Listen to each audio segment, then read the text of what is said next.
Thank you anybody who was there, made phone calls. That was awesome. Because I'm going to tell you what, you vindicated my theory. Now, I'm a union construction worker, but I work in a private union, not a municipal union. And what was going on down there in Wisconsin, I was very much for Walker. And I knew if Walker would have got his plan implemented and it started going to work, he would have results. And regardless, Democratic, majority, Obama won Wisconsin, regardless of all of that, if the voters saw results from fiscal conservative ideals, the voter would repay Walker. And they did. Now, all I'm asking is when you hear union, do not dispel it. Like, oh, Democrats. Because I'm telling you right now, private union workers are 60 to 70% staunch conservatives. Now, we make good money. And the union takes, our union takes our money and sends it right to the DNC. Regardless of what you think. That's true. They just take it right out, regardless of what you believe in. I think in a teachers' union, you're allowed to, direct it to another party. But in my union, you say, excuse me, Mr. Giordano, I would like to send my money to a Republican conservative PAC. Forget about it. You're blackballed. You'll never work in New York again. And that's the end. You don't work in New York again. But as a matter of fact, I was blackballed because I stood up for my principles, because I spoke out against Bloomberg, and I spoke out against the Ground Zero Mosque and the KSM trials. It just so happens my boss had contracts with Bloomberg, Cuomo, Citigroup, Goldman Sachs, all of these people. And here I was thinking, I was on Fox News, I was on CNN, I was getting all this attention, I loved it. But then, at the job meetings, I would get the snot beat out of me by my boss. And he eventually offered me an ultimatum. Either you shut up, or you're gone. And he told me, and you're not just gone from here, you're gone from the industry. And I knew he had the power to do just that. And damn it, that's exactly what he did. Because I said, you know what? You're not going to tell me in America that I can't speak on my own time how I feel about the government that's ruling over me.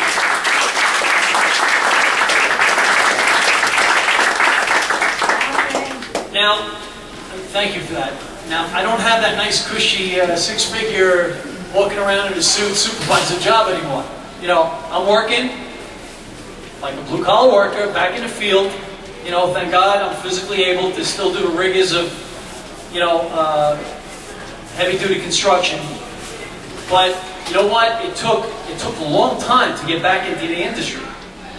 And I had to dispel a lot. They maligned and they libeled me and slandered me. So it was a major fight just to get back so I could work like an animal. So what's the good part of the union? What's the good part? The good part is the rank and file. That you are. Exactly. He kicked you out. No, the leadership kicked me out. Right. Right, the leadership kicked me out. But the poor guy who's terrified, see what I did? Nobody else would have done. Because they got families and mortgages and children to feed. Yeah. Now, I had all of those things as well. And I lost a lot of it. And I did it because I believe in American values. And I'm not going to trade them away. And yeah, did my kids suffer? Yeah, they did. Did my family suffer? Yeah, we did. But I thought the cost was too high. Okay? I was brought up by Irish immigrants who told me this is the land where dreams come true. And right now, I see that dream in a severe state of erosion and decay. And all you got to do is look at what just happened. King Obama decided to have his own little amnesty. Oh, yeah. Right? Oh, yeah. Well, we see through that. Now, but you know what? You know what the thing? I don't blame Obama. He's going to keep pushing the envelope and pushing the envelope. Where the heck is Congress? Kicking and screaming. That's who I'm mad at. Obama, we know what Obama's about. He wants to be King Obama, and he wants to rule until he's dead. So, our people in Congress, you know, thank God for the Tea Party, because we're like the internal affairs of the Republicans and conservatives. And it's you guys that keep those guys in line. Now, you guys have a very special treat tonight. You got Wendy Long coming. Now, I was lucky enough to be at 2 events last week. One was the Brooklyn GOP annual event, and Rudy Giuliani was there. He did a keynote speech. He kicked it. He was awesome. And then on the 2 nights later, I went to the 50th anniversary of the New York Conservatives at the Sheraton Hotel. Sean Hannity was the keynote speaker. Oh, yeah. Now, out of both events, the one thing that impressed me most was Wendy Long. Man, she is a juggernaut of conservative values. And the 2 guys that she's running a 3-way primary with, they are scared witless. And you know I want to use a different word. But they won't debate her. She's a constitutional scholar, an attorney. She's brilliant. She clerked for Clarence Thomas. And she is just a wonderful person. And it's going to be such a special treat to meet her. And I'm going to be honored to meet her, you know, myself.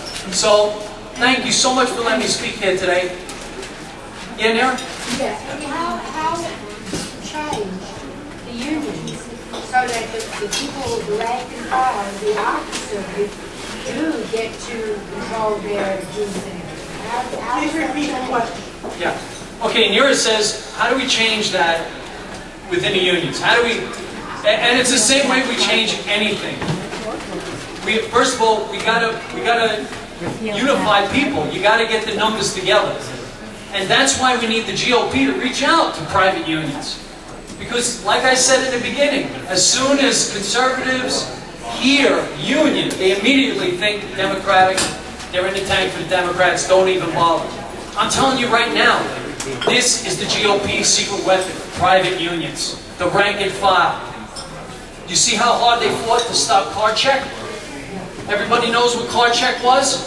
That was the guy going around to each shop site and say, hey, you're going to vote for Tony, right? And there's no privacy. They intimidate you into voting right then, right there. You have no secret ballot. And let me tell you, if you don't vote the way they want you to vote, you're out of work. You're blackballed. So what we need from the GOP, what we need from Tea Party, what we need from conservatives is an olive branch. Guys, listen, Democrats aren't the only ones out there. You have another option. We know the private sector has got to be fed. We got to feed the beast. We want wealth creators. We want wealth. Even though Obama and his sycophants can't understand that creating wealth is related to creating jobs. They want to separate the two like they're 2 different complete animals. They're not. They're intertwined. They're in tandem. And the mere fact that Obama doesn't know that scares the hell out of me. So, I just want to thank you. You're going to be in for a very special evening when you meet Wendy Long. I'm sure you'll be just as impressed with her as I was. And I'll be running for City Council of Brooklyn, New York. The town of Brooklyn. And I'm going to be having a fundraiser at the end of July. And I really urge anybody to come, especially if you're from the 5 boroughs. Because they have this great mechanism where they match the funds 6 to 1. So if you bring in $100, they give you $600. So it kind of levels the playing field against the incumbent. So thank you once again for letting me speak. Good luck, God bless. What's your website? Oh, my website is Blue Collar Corner, home of the middle class conservative. Okay? BlueCollarCorner.com. Lawrence, thank you so much. Thank you.